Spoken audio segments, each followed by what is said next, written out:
Good evening, ladies and gentlemen, and can I just extend a very, very warm welcome to you one and all.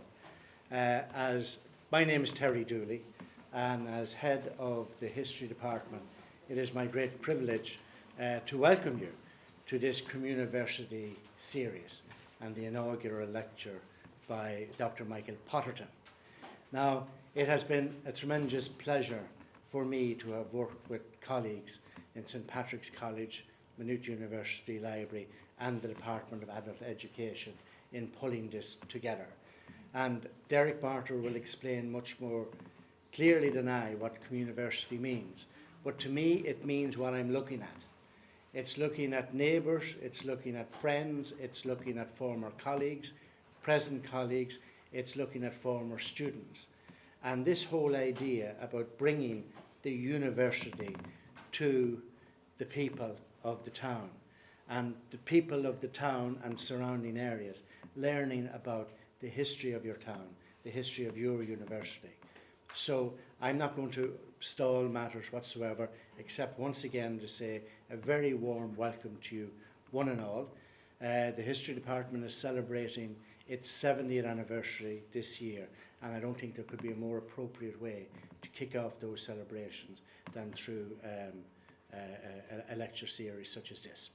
So on that, I'll hand over very briefly to Elaine, and Elaine will say a few words as well. So Elaine, thank you.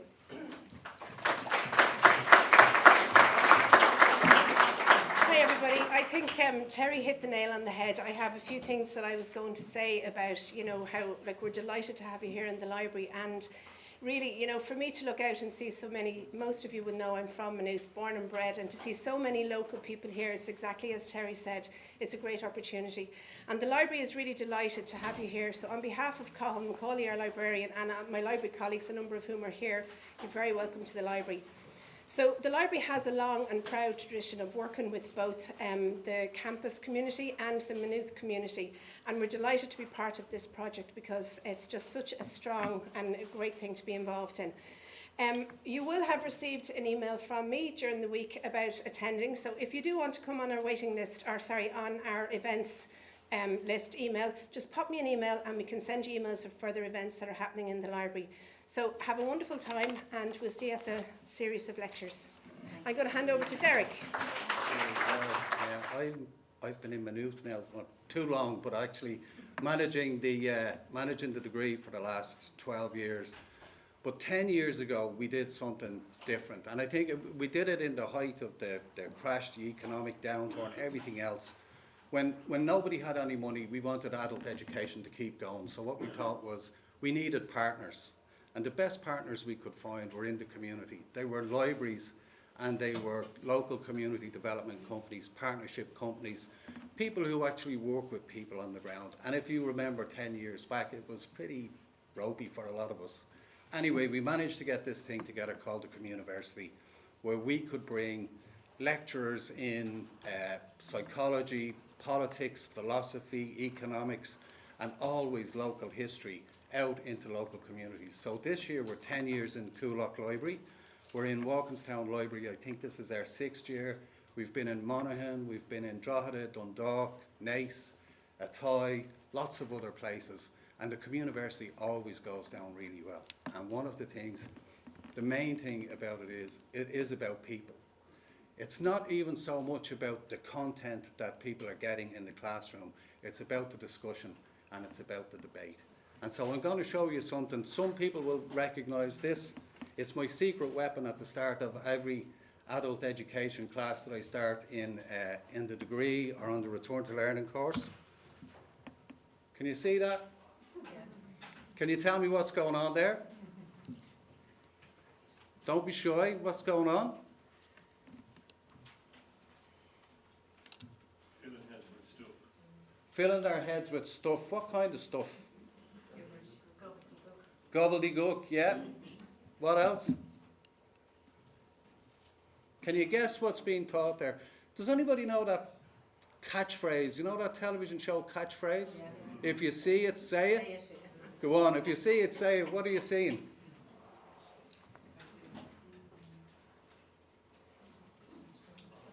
Does anybody look happy? There you go. Okay. Nobody looks happy. What do you think? Somebody told me they're doing history. Terry, they're doing history. What's going on? Why do you think they might be doing history? Why do you think they might be doing history? Can anybody see this? Or this? What do those things look like? Swastikas. Yeah. So they could be doing history. Somebody said Shakespeare. Why do you think Shakespeare? Skull. Why the skull? Alas, poor Yorick, I knew him. Yes. What else? Maths. Tell me why maths. Who said maths? Why maths? What does it do? It boils your head, does it? It doesn't really matter so much. It's actually the way that the thing is being taught. It's about one person up here telling you the truth, and if you feed it back to me, we're all going to be happy. Well, is that the way it works? Not really. It doesn't really. Usually, and this is why I'm so delighted we have so many people here. We can't do what I would normally say at this stage is, can we get into a big circle and everybody look at one another in the eye? We're not going to be able to do that for this university. There's too many of you. But if you look at the flyers I left on your seat, the nighttime degree or the cert in local history, we can do that kind of thing. And that's what we do in adult education all the time. We bring people together in small groups and we talk about things that are important for people. And history is important. You can see the moment that we're in Ireland right now is a historical moment. And the discourse that's out there around strangers and all this thing around xenophobia and everything else, it can get carried away if people don't think. And we can think in small groups, and that's what we do in adult education. It's what we do in history in adult education, or in psychology, or in anthropology, you name it, we can do it in that. But if we can get together in small groups the way that we do in the libraries, then we can have that discussion. And that's what we're going to try and do here. Now I know the way, normally I would say, we have to break up those rows, but we can't do that today. So what we're going to do, Michael has agreed that you can heckle him after his talk. He's happy to take any questions that you might have, and we'll try to generate a discussion that way. Is that okay? So it's really great to see so many people here. We have 6 weeks. Terry, am I right? Yeah. 6 weeks.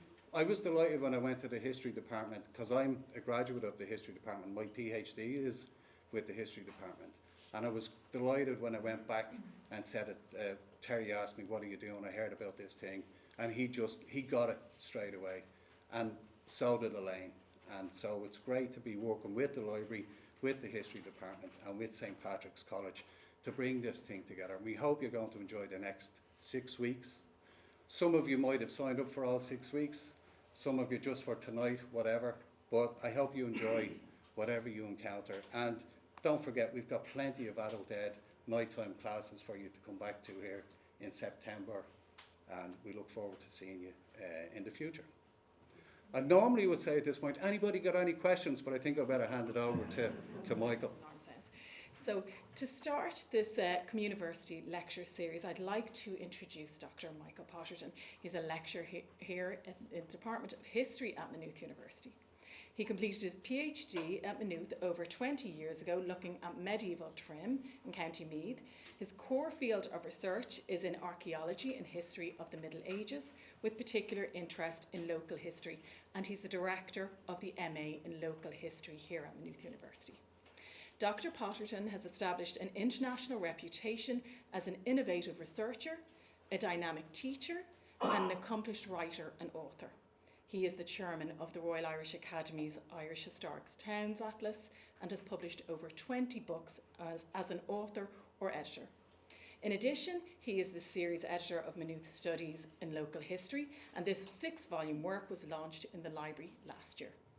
Dr. Potterton was elected as a Fellow of the Society of Antiquities of London in 2011 in recognition of his major contribution to the study of medieval Ireland through teaching on excavations and at universities in Ireland and abroad, and work as an author and editor. And finally, Michael is actually from over the border in Meath, but has been welcomed into Kildare after rigorous vetting and background checks. So the lecture this evening is entitled Maynooth from Earliest Times to circa 1600. Welcome, Michael.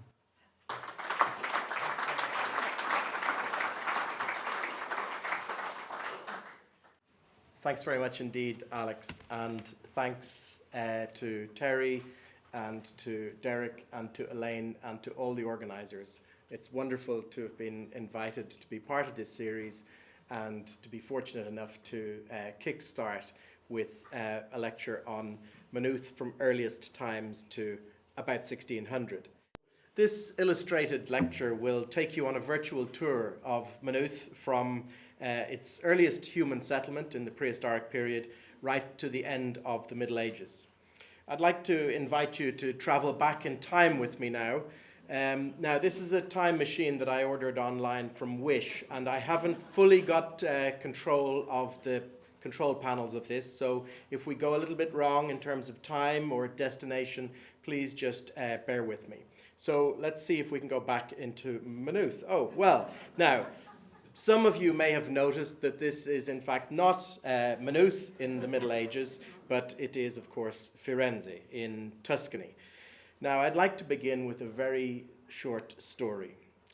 At some unspecified time in the past, in the very dim and distant past, 3 merchant brothers of the ancient Gerardini family from Florence, Gerardo, Tommaso, and Maurizio, and these aren't original pictures, were sent into exile in England. They must have done something very, very bad indeed.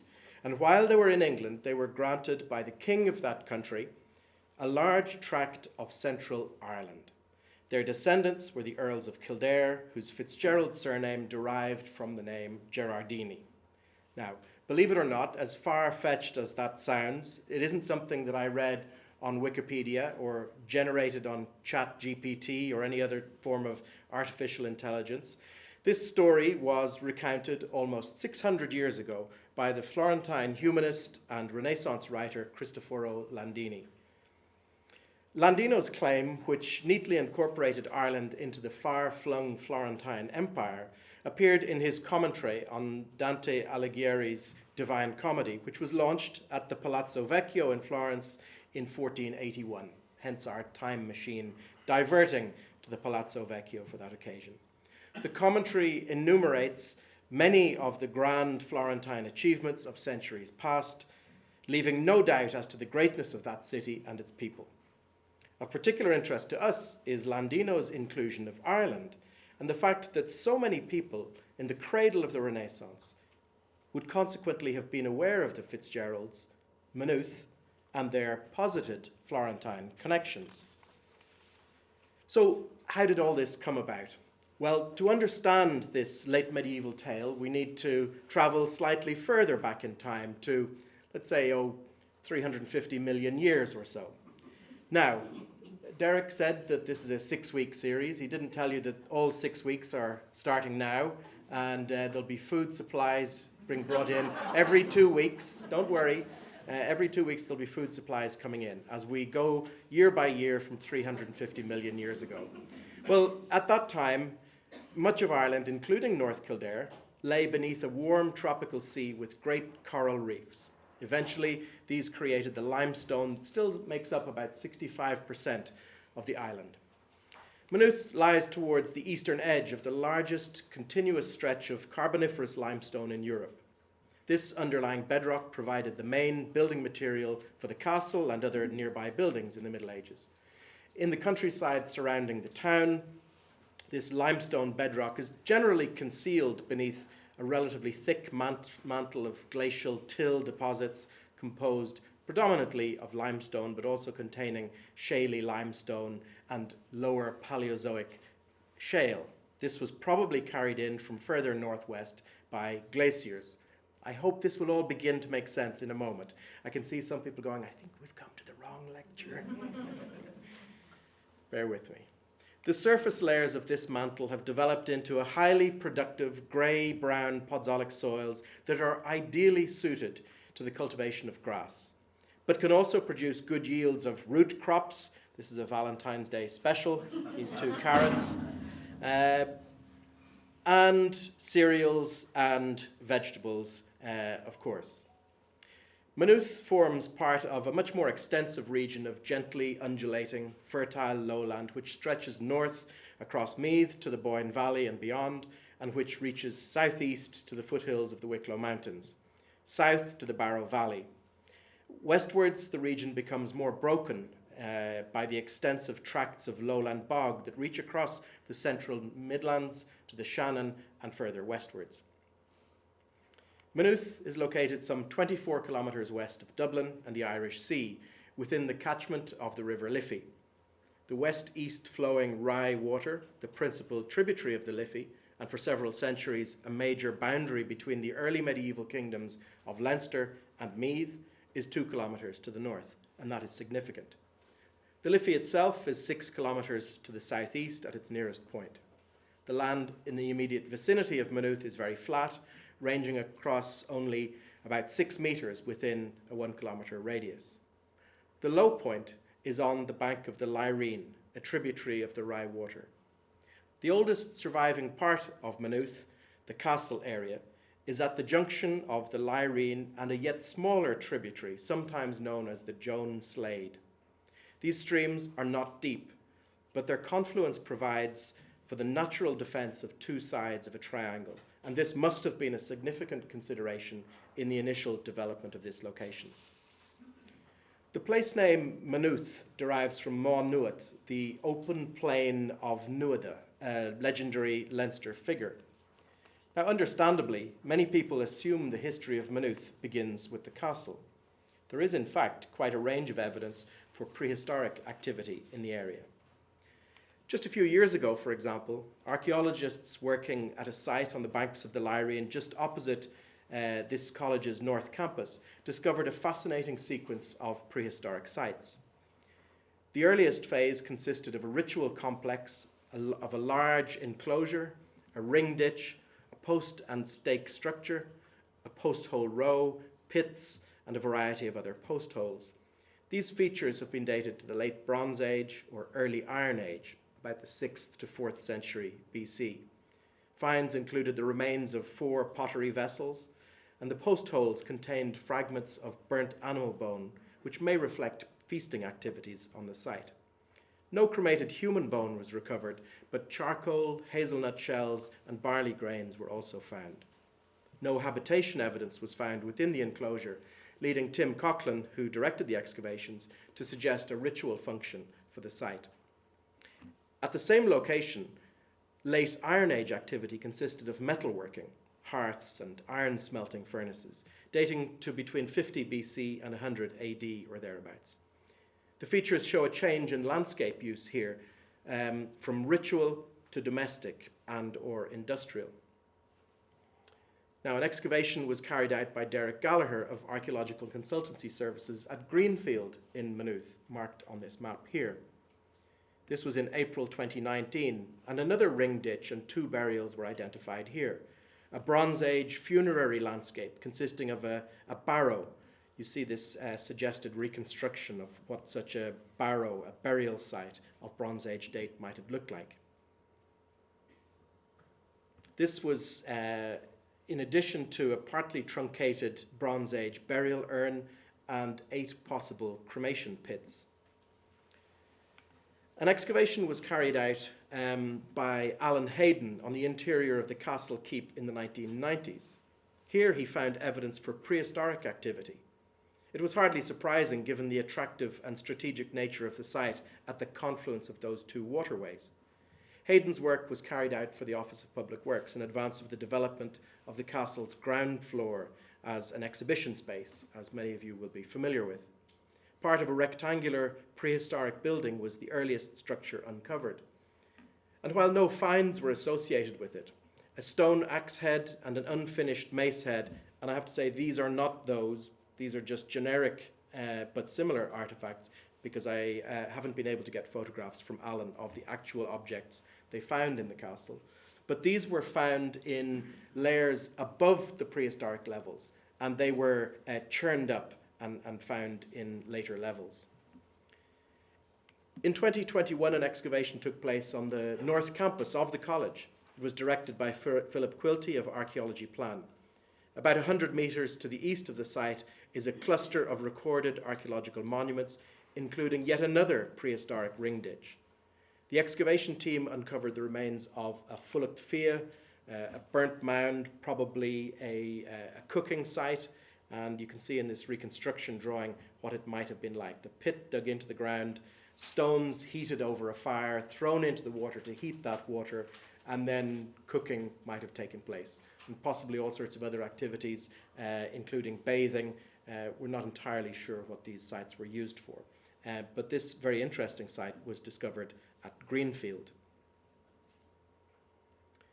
The archaeologists here also found the remains of several charcoal-producing pits, which are probably Iron Age or early medieval. And these pits are associated with a rise in demand for charcoal used in iron production. And it's possible that this more hazardous activity was carried out at a distance from the main settlement. Specialist analysis and scientific dating are currently underway from the results of this 2020 excavation. In the 9th and 10th centuries, this part of North Kildare was very close to the Scandinavian kingdom of Dublin, and eventually it was included in the Diocese of Dublin. Several early churches had been established in this border territory between the north of Leinster and the ancient kingdom of Meath. The round tower at Tahadoe stands as a beacon 2 kilometres to the south of Maynooth, off the Straffan Road, while Donaghmore, also known as Grange William, stands 2 kilometres to the east, opposite the gates of Carton House. But the closest to Maynooth, and perhaps the most important, was Lara Bryan, just 500 metres to the west of us here on the Kilcock Road. Lara Bryan Church stands close to the Lyreen River to the south. It's just about 100 metres away, as you can see in this aerial photograph. It's about 1.5 kilometres from the Rye Water to the north, and these were significant features in the early Middle Ages when the church was founded. The main road used to go to the north of the church, as you can see here. Now it passes to the south. That's the R148 to Kilcock, for those of you who know it. The disused road to the north follows the curving boundary of the early church. This is a typical pattern of early medieval church sites in Ireland, where the original boundary is fossilised in the modern landscape. And even though that road has moved now, the old road is getting grassed over and is hardly used except for access, it still marks the northern boundary, inner boundary of that church site. There may well have been an outer boundary further out into the fields, yet to be identified. Tradition holds that Lara Bryan was founded by Saint Senon in the 6th century, but there's no firm evidence for this very early ecclesiastical site. Senon's feast day is on the 2nd of September, and of interest given recent discussion, he is said to have been a cousin of St. Bridget. We don't know much about the early church site at Lara Bryan, but according to the Annals of Ulster, a certain Ceollach Uanuad was murdered by foreigners there in 971. Now, these foreigners were almost certainly Vikings, perhaps from Dublin, and it's indicative of the importance, and perhaps even the wealth of this site, that Vikings would have been spending time here, let's say, in the late 10th century. Then, in 1040, the church was reputedly burned and plundered by the men of Meath. Sorry about that. Interestingly, people bear a grudge for a very long time, I found. Interestingly, this reference, the church at Lara Bryan is referred to as a dartheach, or an oak, or a wooden church. And this is significant. Was the burnt wooden church then replaced by a stone building, part of which may be incorporated into the present building?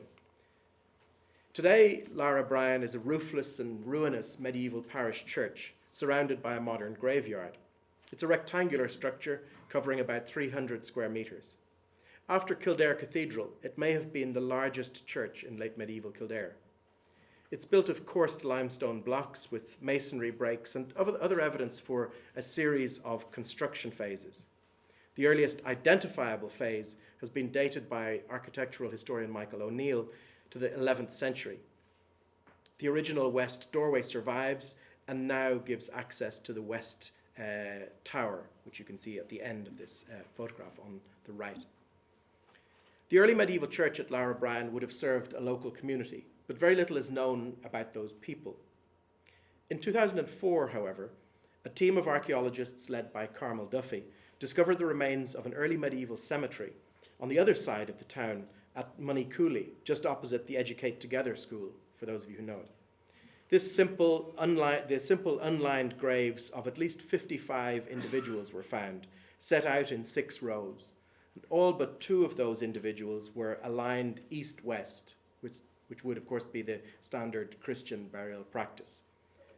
There were also disarticulated, some jumbled up remains of human skeletons, which had been disturbed by later grave cuts.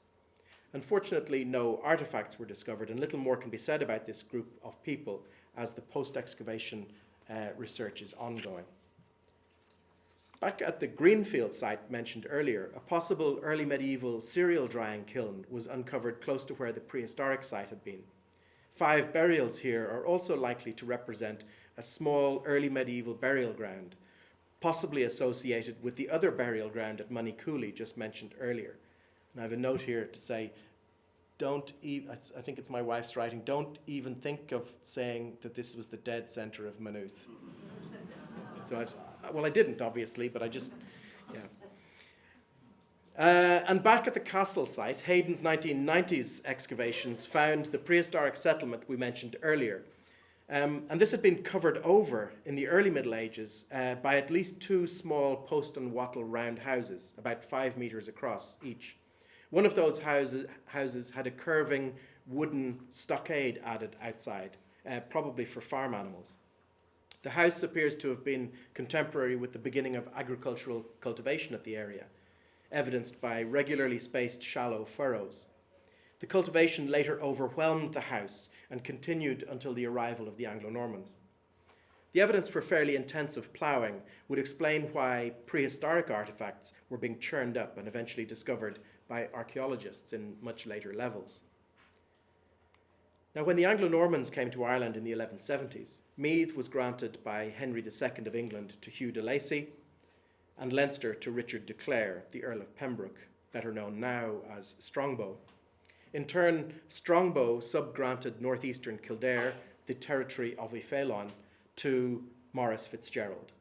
Maynooth was the capital or caput of this territory, and it was here that Maurice Fitzgerald selected as the site for his great castle. Unsurprisingly, he chose the tried and tested strategic location at the confluence of the Lyreen and the Joan Slade. The site is well defended by the watercourses, which also provided water and fish and had the potential to turn mill wheels, and mills are recorded at Maynooth from the 14th century. Woodland in the surrounding territory would have provided timber for building and for fuel, and as we saw earlier, limestone for building was available, well, just a stone's throw away. Dating to the earliest phase of Fitzgerald activity at the site, Alan Hayden's 1990s excavations unearthed the remains of a mound of sods about 1 metre high. Traces of a rectangular post and wattle building survived on top of the mound. And this was delimited by a stout wooden fence with an entrance in its east side. This was pre-castle, but Anglo-Norman nonetheless, whatever the Fitzgeralds had built first. And within these levels, an arrowhead and an iron spur, a rowel spur, like the one you can see on screen here, some pottery that had been imported from around Bristol in the west of England, and part of a scabbard for a sword or a spear were also recovered. The surviving main part of the central castle complex at Maynooth, the keep or donjon, is one of Ireland's oldest Anglo-Norman buildings. The original keep was divided into 2 rooms by 3 piers that supported the first floor above them. The keep here bears many similarities to the one at Trim Castle, just 25 kilometres away in Meath.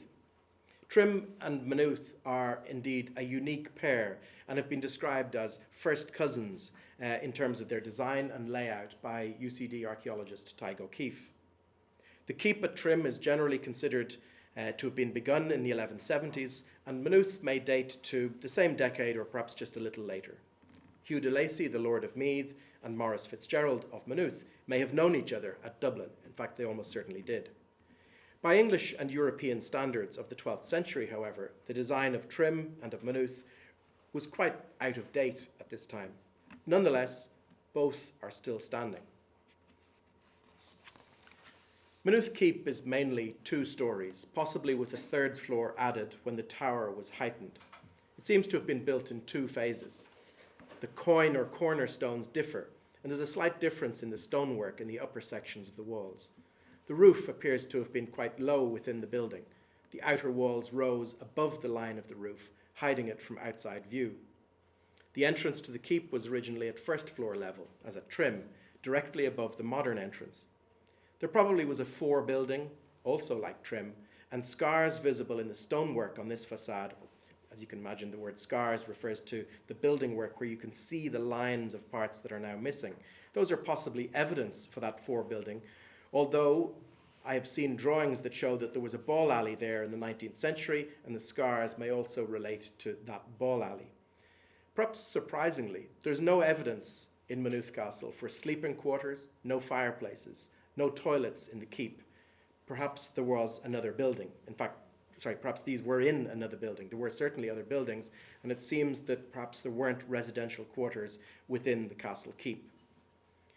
The complex of buildings at the castle would have incorporated the present enclosed area, as well as the site on which St. Mary's Church, the Church of Ireland Church, now stands, and all of the space in between those buildings. A document from 1328 describes the garden at Maynooth Castle, extending in length from the gate of the garden to the ditch lying towards the land of Robert Baker, the chaplain, and from the water towards the dovecot, or pigeon house, to the herbarium. There was also a newly built chamber in the garden, which may have been an ornamental feature. The 1328 text notes also that there was within the close of the manor of Maynooth a stone castle, a hall, and a kitchen, partly stone built, and by extension partly not stone built, probably timber, a hall roofed with straw, and a chamber roofed with shingles, a bakehouse, a grange, an ox house, a stable, a kiln. So all of these other buildings that we don't see there now, we just see that central keep and a few other stone buildings.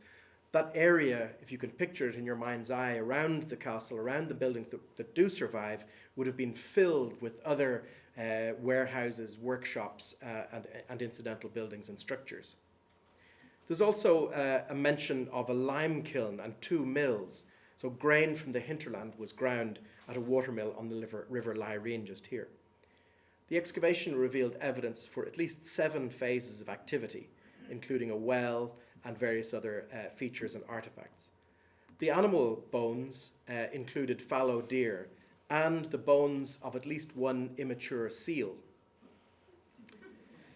There are references to an apparently extensive enclosed park to the north of the castle from the 1320s onwards. Now, Fiona Beglane has done a lot of research on this, and the discovery of bones of fallow deer during the excavations fits nicely with the evidence. Fallow deer are not native to Ireland and were introduced here by the Anglo-Normans in the late 12th and early 13th century, primarily for hunting purposes. It's likely that the skeleton remains found at the castle are the result of feasting activities there, probably after a hunt in the deer park of Maynooth.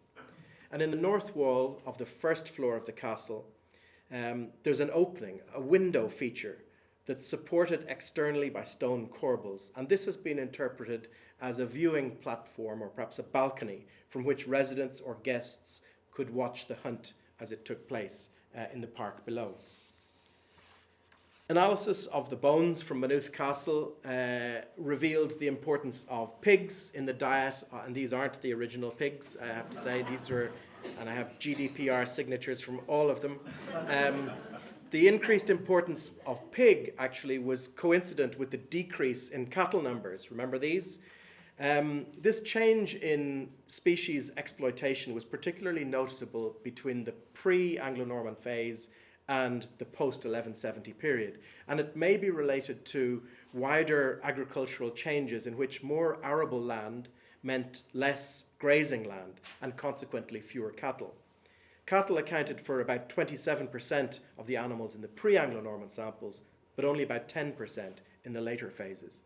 And while most of the cattle were female, almost all of the pigs were male. Sheep were rare at Maynooth. There's evidence that pigs were reared on site in and around the castle. And the fact that cattle were predominantly female indicates that dairy as opposed to beef production was a priority. In addition, there were oyster shells and cockle shells recovered on the excavation. The castle provided shelter for a growing settlement. Maynooth became a substantial manorial village, but legally speaking at least, it was not a town. It does not appear to have had a charter, and no religious orders were situated or located here. A patent for a weekly market on Fridays and a 3-day annual fair each September was issued by King Edward I in 1286. Maynooth crops up from time to time in medieval documentary sources. For example, we find that a horse was stolen from the marketplace in 1311. Go on then. Contemporary lists give the names of over 50 tenants in Maynooth, including 8 free tenants, 20 farmers, 9 cottagers, and 6 betocs, or unfree manorial tenants. In contrast to the first 3 groups, the unfree tenants all have clearly Irish surnames. Among the farmers and cottagers, 1 was a merchant, and 9 others appear to have been craftsmen. There were 2 tailors, 2 cobblers, a baker, a farrier, a smith, a mason, and a crossbowman. Archaeology has begun to reveal some slight traces of the medieval inhabitants of Maynooth in the village. For instance, an excavation directed by Stephen Johnston and Ciara McCarthy for Architect at the rear of Buckley House on Parsons Street near the college gates identified a series of tenant plots, ditches, shallow linear features, gravel surfaces, a stone-lined pit, and an area of burning. It's to be hoped that further investigation of this area before it becomes developed will tell us more about the inhabitants of medieval Maynooth. For many of the inhabitants of Maynooth and the surrounding area, Lara Bryan continued to function as their parish church. The expanding population and other changes meant that the church had to be expanded. And what we see now at Lara Bryan is a long eastward extension, roughly 2 squares side by side, built in rough architectural harmony with the earlier building. The second phase could date to about 1248, or perhaps a little later, when Lara Bryan was confirmed as a prebend of St. Patrick's Cathedral in Dublin. A prebend was an allowance, so the money, the income from Lara Bryan went to St. Patrick's in Dublin. 4 13th century lancet windows in the south wall at Lara Bryan are very similar to one at St. Patrick's, shown in a 19th century drawing. Lara Bryan is part of a group of churches in Kildare that are architecturally related to each other and connected to St. Patrick's in Dublin. The mid-13th century phase at Lara Bryan can be seen as a reflection of the bedding down of the Anglo-Norman colony at the end of a period of expansion in this part of Ireland. And so, from the 13th century, Lara Bryan was a bicameral church. That is to say, it had 2 rooms or 2 parts, a nave and a chancel. Previously, it was unicameral with no separate chancel. The church in 12th and 13th century Europe witnessed many changes. One of these related to developments in Eucharistic theology. The transcendent and miraculous nature of the Eucharistic species was highlighted, with the result that many churches had to be extended or reconfigured to facilitate parishioners to regularly attend the Eucharist, Holy Communion. This can be seen in Ireland in the gradual development of church buildings from simple single-cell or unicameral rectangular structures into a bicameral arrangement, such as at Lara Bryan, with a nave area reserved for the laity and a chancel or sanctuary for the high altar and the clergy. Many churches of this period in Ireland can be seen to have had a chancel or presbytery added to the east end, and this was an architectural expression of the developing cult of the Eucharist found elsewhere in Europe, and Lara Bryan fits this pattern neatly.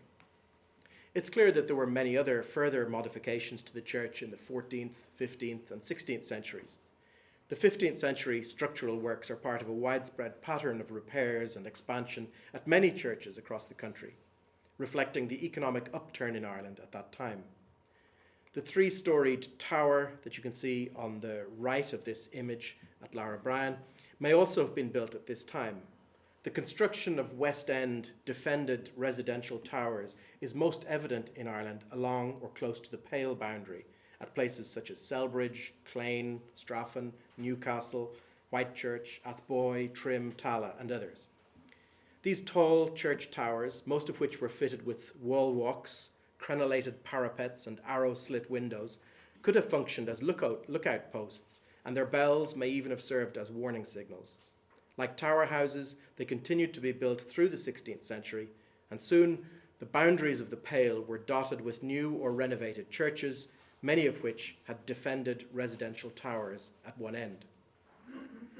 The residential tower at the end of St. Mary's Church here in Maynooth may also have been added, or at least heightened at this time too. At the time of the Reformation in the mid-16th century, Lara Bryan continued as the primary church for the Church of Ireland parish of Maynooth. In due course, however, St. Mary's took over from Lara Bryan as the parish church for the Church of Ireland congregation at Maynooth and Lara Bryan. For this reason, Lara Bryan went out of use, and consequently it preserves quite a lot of its medieval fabric, more than many other churches that continued in use or were renovated in modern times. Patches of plaster survive on the interior of Lara Bryan, for instance, especially around the windows and exterior walls. It's likely that very little bare stone would have been visible when the church was in use and maintained, either at Lara Bryan or indeed at St. Mary's in the photograph in the foreground here. Unfortunately, however, much of the nicely carved stone surrounds from the windows and doors at Lara Bryan has collapsed or been robbed out.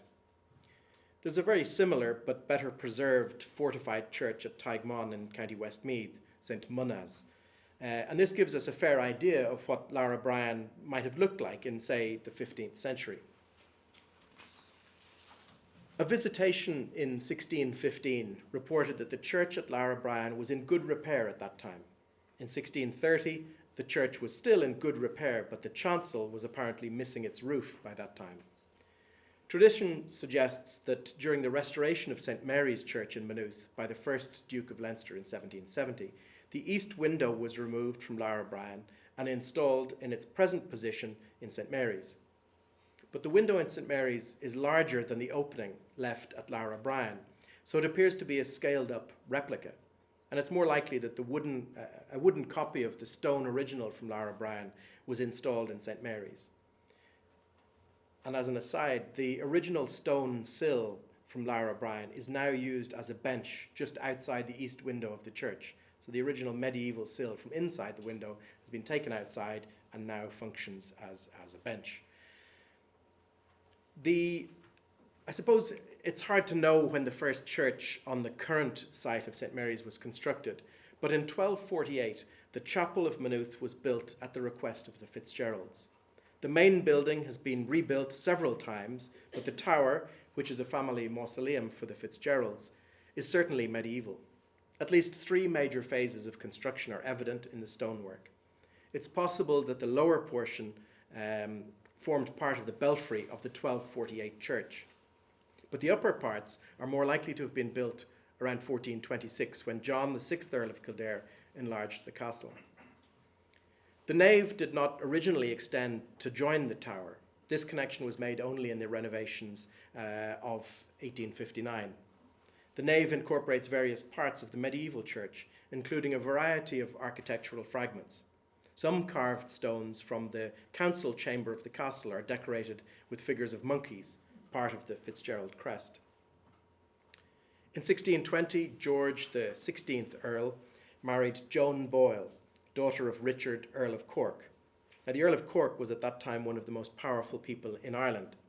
At Maynooth, he carried out a lot of work at the castle and refurbished the church, which continued in use by the Fitzgerald family.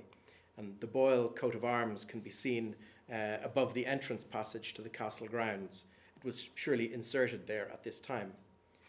The church was in need of repairs, major repairs in 1770, and James, the 20th Earl of Kildare, the first Duke of Leinster, restored it.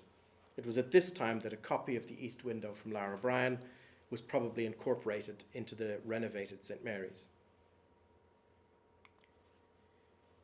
During the late 15th and early 16th centuries, the power of the Earls of Kildare was at its height countrywide, with the 8th Earl, Garrett Moore, and his son, Garrett Oge, both serving long periods as King's Lord Deputy in Ireland between 1477 and 1534. The castle at Maynooth acted as the centre point of Kildare influence and innovation. Already enlarged in 1426, it became one of the richest earls' houses under the Crown of England, apparently, boasting among its possessions a famous library, which I will return to momentarily. And the famous medieval library in Maynooth, rather appropriately, I think, was in some respects the forerunner of this very edifice. Analysis of the list of names of landholders around Maynooth through the later Middle Ages suggests that although the numbers of landholding units around Maynooth remained relatively constant at about 50 between the 14th and 16th centuries, the composition of the inhabitants or landholders may have altered from predominantly Anglo-Norman or English to predominantly Irish or Gaelic, certainly judging by their surnames. In the early 16th century, there were about 60 cottages in the village. Most of the tenants were Irish, but some had English names. The tenants worked in the village, at the castle, and on the Earl's manor, growing crops and keeping chickens and other animals. In 1518, Thomas Maya, the village carpenter, was the 9th Earl's master miller. He was assisted by an under-miller and also oversaw the operation of the mill down the road at Rathmore. The current St. Mary's Church, which you can see circled here in this reconstruction, it seems to have been here on the site of the first college in Maynooth, founded in the early 16th century. In about 1518, Gerald, the 9th Earl of Kildare, was granted a royal licence for the establishment of the College of the Blessed Virgin Mary. The Earl is said to have built the college in a most beautiful form. He placed there a provost, vice-provost, 5 priests, 2 clerks, and 3 choristers to pray for his soul and that of his wife. So there was a college founded on this campus about 100 years before the 1592 foundation of that other college up the road, Trinity, that's it, the other one. I did write to a former president to suggest in 2018 that we celebrated the 500th anniversary of the foundation of a college, part of which is on the campus. But we instead, appropriately, but we celebrated the 25th anniversary of Maynooth University. But there's an opportunity, there are other opportunities coming up there again. But it's quite remarkable. Unfortunately, of course, there isn't any continuity, but there was a college, part of which was on the campus. The Fitzgeralds' interest in music is indicated by references in 1517 to the organ maker, the trumpeter, James Trumpet, and the other trumpet. In 1535, 2 singers from the chapel in Maynooth sang Dulcis Amica, music composed by the Franco-Dutch composer Johannes Prioris. Further Fitzgerald cultural patronage is evident in their employment of rhymers or poets in the 16th century. It's an indication of the breadth of their cultural interests that they also patronised families of hereditary Gaelic bardic poets at the same time. Wait, this all sounds very Renaissance-y, doesn't it? Let's quickly travel back to the cradle of the Renaissance in Tuscany to see what's going on there at the same time. And a generation or so after Cristoforo Landino was going around telling everyone about the Gerardini brothers in Kildare, Ludovico Ariosto published his epic Orlando Furioso in 1516. Although the association that he makes between Ireland, the Earls of Kildare and Desmond, and Charlemagne is impossible on chronological grounds at least, Ariosto would have been very aware of the Fitzgerald-Gerardini connection.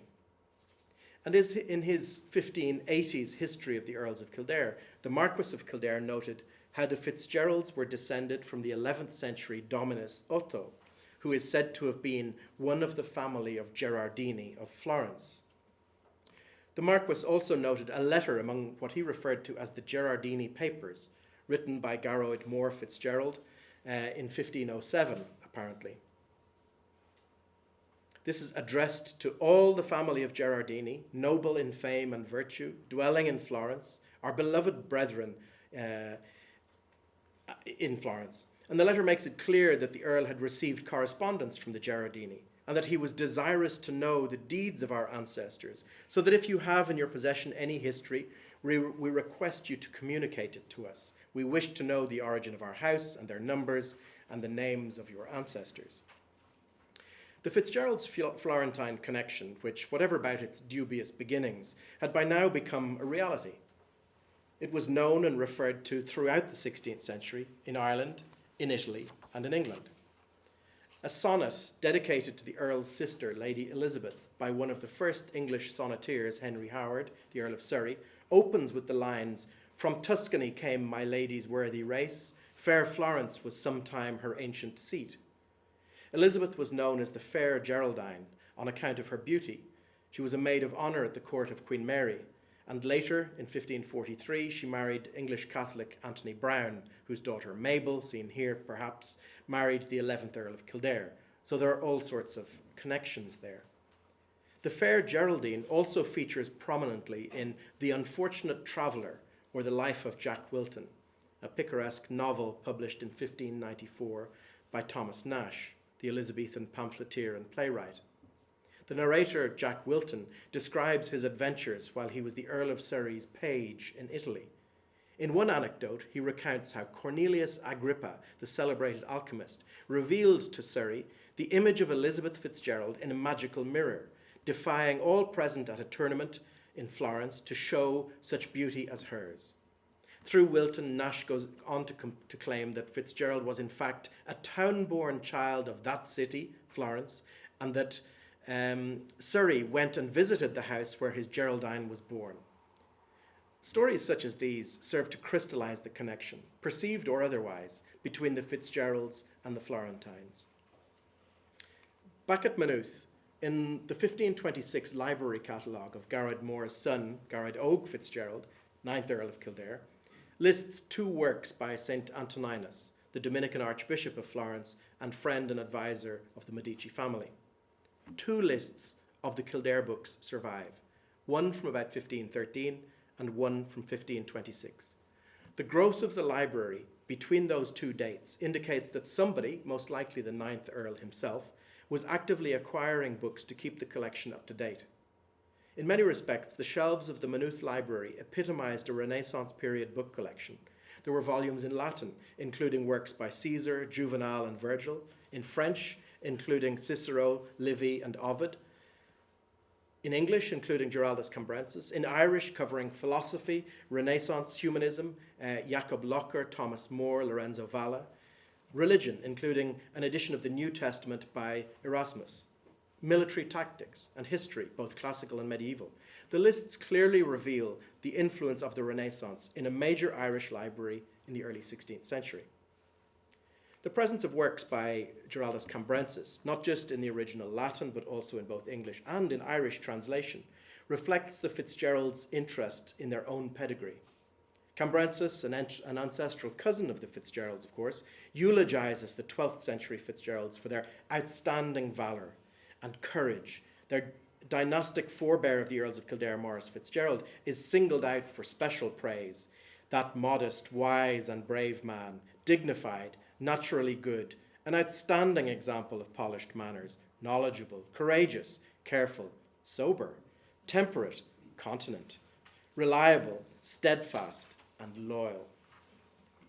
The study of genealogies and family histories is a true Renaissance trait, and it's worthy of note that about the same time as Maynooth Library was being assembled, the family also employed Philip de Flatisbury, a diligent antiquarian from Johnstown, County Kildare, just down the road, as an archivist and family chronicler. Former colleague of ours in history, Colm Lennon, notes that Flatisbury was also involved in the correspondence initiated under the 8th Earl with the Gerardini family in Florence. He may well also have been involved in acquiring books for the library, and probably was responsible for the catalogues of books and the inventories of gold plate and silver that also survive. During his lengthy European exile, Gerald Fitzgerald, the 11th Earl of Kildare and grandson of Garrod Moore, spent time in the Duchy of Mantua at the court of Reginald Cardinal Pole in Rome and in Florence in the early 1540s. The 11th Earl must surely have been aware of his at least supposed ancestral links with the Florentine Gerardini. According to Richard Stanihurst, among the nightly service carried out by the teenaged Earl while in Florence were the duties of master of the horse in the household of Cosimo de' Medici. He became fluent in Italian and well versed in the court culture of Renaissance Italy. The young Earl of Kildare's sojourn in Florence and elsewhere on the continent might help to explain some of the contents of a 1575 inventory of Maynooth Castle. What survives in the Bodleian Library in Oxford is a partial inventory, according to Jane Fenlon, who has researched it in detail. She says it was probably drawn up just after the 11th Earl had been sent to prison in England for his part in the Desmond Rebellion. The list includes tapestries and arrases, cushions, chairs, stools of velvet, Normandy canvas, damask, lockram, leather, as well as feather beds, quilts, clocks, items of pewter and silver. We can imagine these things populating the castle, the ruins of which we see on the doorstep here. It's quite likely, therefore, that Maynooth Castle was furnished and decorated with a range of items brought back from a Fitzgerald Grand Tour of Europe in the 16th century. The Kildare Rental, a surviving text from 1518, includes an inventory of some of Gerald Fitzgerald, the 9th Earl of Kildare, his plate. Over 230 items of gold and silver plate are itemized, including several Spanish pieces. It's likely that some of these also came back with family members returning from the continent. And the same is probably true of the many great and rich furnishings, hangings, and utensils present at Maynooth in 1535. While little detail is known about the brave furniture recorded by Stanihurst, one item survives that may have been present at that time. It's the Kildare rent table, a 16th century chamfered square columnar stone table with the twisted central column. Its apron bears in relief the Kildare arms and the inscription Geraldus Comes Kildare Filius Geraldi Anno Domini 1533. And it's likely that it was commissioned in this year by Garrod Og Fitzgerald for Maynooth Castle. It was noted by the late Knight of Glyn that the table displays capable Renaissance ornament, and that as an early example of classical detailing in Ireland, its importance cannot be underestimated. It is indeed a remarkable survival. Just a few years earlier, in 1530, Garrod Og had his portrait painted by German Northern Renaissance artist Hans Holbein, and I think that this would look fabulous on the President's new office on the wall. And I'm sure that Terry, can we arrange that? I'm sure that we can arrange for this Holbein portrait to be returned to Maynooth. And on the subject of Renaissance art, if, as Colm Lennon has suggested, Garrod Og took the opportunity to look up some of his Gerardini relatives while he was at the court of Cosimo de' Medici, then it's likely that he met Lisa Gerardini. Now, she was the daughter of Anton Maria di Noldo Gerardini from the quarter of Santo Spirito in Florence. Lisa had been married to Francesco del Giocondo, a cloth and silk merchant and latterly a government official with possible ties to the Medici family. Francesco was a patron of the arts, and sometime between 1503 and 1506, it appears that he commissioned a young Leonardo da Vinci to paint a portrait of his wife. Later, Giorgio Vasari, the great commentator on these artworks, would record that for Francesco del Giocondo, Leonardo undertook the portrait of his wife, Mona Lisa. Several authorities have identified this person as Lisa Gerardini. Lisa's married name also explains the other name by which this painting is best known, La Gioconda. Could it be that the world's most famous painting and the most iconic image of the Renaissance world in fact depicts a distant cousin of Ireland's premier noble dynasty on the later Middle Ages, the Fitzgeralds? This, I think, would also look well on the new office of the President. I'm not sure if that can be arranged. The Holbein seems a lot easier now in comparison. Maynooth was a key site, and as the Middle Ages wore on, the castle was crucial to the defence of the beleaguered English colony centred 24 kilometres away in Dublin. For a brief period, the prospect existed that the castle and college together might become a base for Renaissance culture in Ireland. But this faded abruptly in the 1530s with the decline in Kildare influence after the failed rebellion of Silken Thomas and with the suppression of the religious houses, including the college.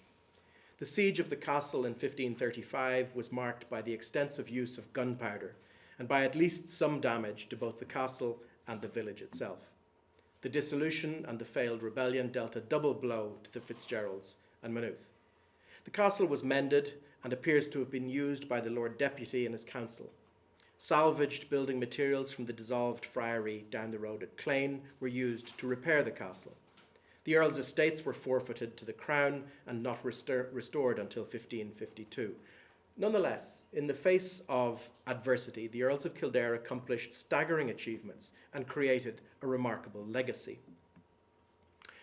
Ireland is rarely included in any assessment of Renaissance trends and culture, but if there was one family in 16th century Ireland that fitted into the role of Renaissance dynasty, it was the Fitzgeralds, the premier noble family in the land.